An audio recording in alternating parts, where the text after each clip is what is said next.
Interdiction de la chaîne russe RT en Allemagne, désillusion de la presse pluraliste. Le 2 février 2022, la chaîne russe RT a eu l'interdiction par la ZAK, Commission pour l'autorisation et la surveillance des médias, de diffuser ses programmes en Allemagne.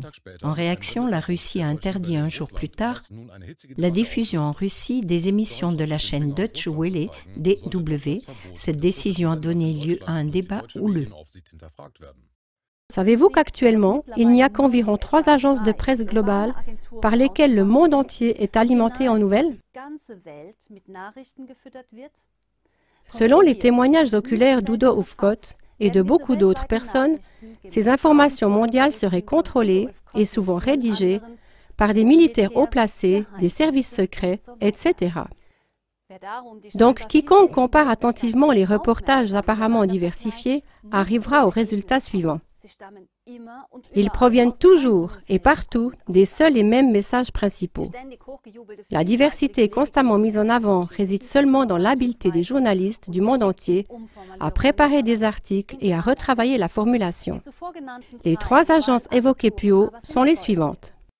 Premièrement, l'Association de presse américaine, AP, a plus de 4000 collaborateurs à l'échelle mondiale.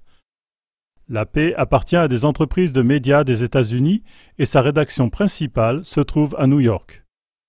Les informations de l'AP sont utilisées par environ 12 000 médias et elles atteignent la moitié de la population mondiale. Deuxièmement, l'agence française France Presse, AFP, semi-étatique, a son siège à Paris et elle y emploie environ 4000 collaborateurs.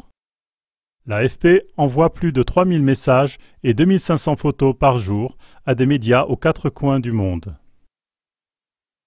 Troisièmement, l'agence britannique Reuters à Londres est organisée économiquement de manière privée et emploie un peu plus de 3000 collaborateurs.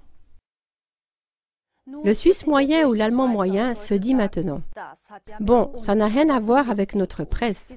Ces agences-là ont leur siège aux États-Unis, en France et en Grande-Bretagne.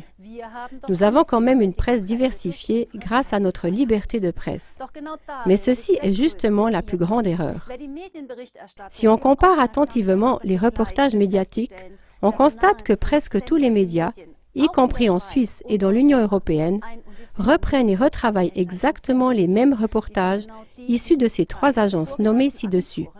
Le nouveau système salarial de Tamedia annonce par là le siècle de la pensée unique, encore plus forte pour tous. Conclusion de cette expérience: par chaque propre pensée, tous les journalistes encore indépendants vont se punir eux-mêmes.